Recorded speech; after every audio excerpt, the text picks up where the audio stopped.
ಬಾರ್ದಾಗಿತ್ತು ಆಗ್ಯದ. ಅದು ಜನ ಬೆಂಬಲ ಇಲ್ಲ ಅಂದಾಗ ಏನು ಮಾತಾಡಲಿಕ್ಕೆ ಸಾಧ್ಯ ಇಲ್ಲ. ನಾವೇನು ಮಾತಾಡಿದ್ರು ವ್ಯರ್ಥ ಆಗೋಗ್ಬಿಡ್ತದೆ.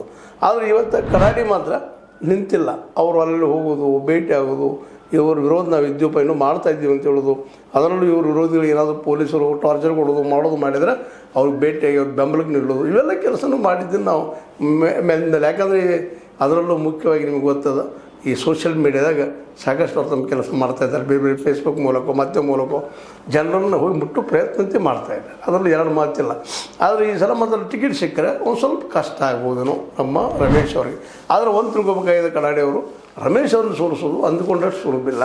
ಯಾಕಂದರೆ ಅವರು ಇಡೀ ಈ ಕ್ಷೇತ್ರ ತುಂಬ ತಮ್ಮ ಒಂದು ವ್ಯಕ್ತಿತ್ವವನ್ನು, ತಮ್ಮ ಒಂದು ಛಾಪನ್ನು ಪ್ರತಿ ಕುಟುಂಬಕ್ಕೂ ಹೋಗಿ ಭೇಟಿ ಆಗುವಂಥ ಒಂದು ಛಾತಿಯನ್ನು ಹೊಂದಿದ್ದಾರೆ. ಮತ್ತು ರೊಕ್ಕದ ವಿಷಯದಲ್ಲಿ, ಹಣದ ವಿಷಯದಲ್ಲಿ ಹೇಳೋ ಅವಶ್ಯಕತೆ ಇಲ್ಲ. ಮತ್ತು ಇವತ್ತಂತೂ ಎಲ್ಲ ರಾಜಕಾರಣಗಳು ನಿಂತಿದ್ದ ಹಣದ ಬಂದಾಗ ಯಾರಿಗೇನು ಆರೋಪ ಮಾಡೋದು, ಪ್ರತ್ಯಾರೋಪ ಮಾಡೋ ಅವಶ್ಯಕತೆ ಇಲ್ಲ. ನೀವು ಅದ್ರ ನಾಳೆ ದುಡ್ಡು ಹಂಚುವಂಥದ್ದು ಮತ್ತೇನು ಮಾಡೋಂಥ ಅನಿವಾರ್ಯತೆ ಬರ್ಬೋದೇನೋ, ಅವ್ರದ್ದು ಬರ್ಬೋದೇನೋ, ಅದಂತ ಚರ್ಚೆ ಮೇಲೆ ಆಗೇ ಆಗ್ತಿರ್ತದೆ. ಯಾಕಂದರೆ ಇಲ್ಲಿ ಏನಾಗ್ಯದಪ್ಪ ಅಂತ ನಮ್ಮ ದೇಶದಲ್ಲಿ, ಇಡೀ ದೇಶದಲ್ಲೇ ಅವ್ರು ಒಂದು ಚಾಲಿ ಬೆಳೆದು ಬಿಟ್ಟದ.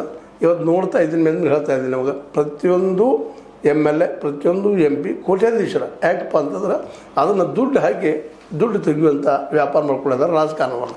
ಈ ದಿಶೆಯಲ್ಲೇ ಎಷ್ಟು ಮಟ್ಟಿಗೆ ನಮ್ಮ ರಮೇಶ್ ಅವರು ಸೋಲ್ತಾರೆ ಅಂತ ಈಗ ಹೇಳಲಿಕ್ಕೆ ಸಾಧ್ಯ ಇಲ್ಲ. ಸಿಚುವೇಶನ್ ಬಂದಾಗ ನೋಡಬೇಕಾಗ್ಯದ.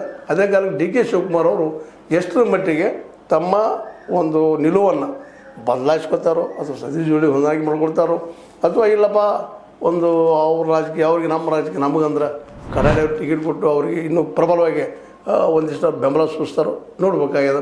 ಯಾಕಂದ್ರೆ ಮೂಲ ಕಾಂಗ್ರೆಸ್ಸಿಗರು DK ಶಿವಕುಮಾರ್ ಅವ್ರಿಗೆ ಮತ್ತು ಅದರ ಚಾಲೆಂಜ್ ಇದೆ ಅವ್ರ ಮುಂದೆ. 20 ಎಟ್ ಎನಿ ಕಾಸ್ಟ್ ಗೆದ್ದು ಮತ್ತೊಮ್ಮೆ ಅಧಿಕಾರ ಹಿಡಿಬೇಕು ಅನ್ನುವಂಥದ್ದು. ಹಾಗಾಗಿ ಒಂದೊಂದು ಕ್ಷೇತ್ರ ಸಹಿತ ಅವ್ರಿಗೆ ಇಂಪಾರ್ಟೆಂಟ್ ಆಗ್ಯದ. ಇವತ್ತು ಇದನ್ನು ಯಾಕೆ ಚರ್ಚೆ ಮಾಡಬೇಕಾಗ್ಯದಪ್ಪ ಅಂತಂದ್ರೆ, ಇವತ್ತು ವಿಶೇಷವಾಗಿ ಕರಾಡಿ ಅವರು ಒಂದು DK ಅವ್ರ ಫೋಟೋ ಹಾಕ್ಕೊಂಡು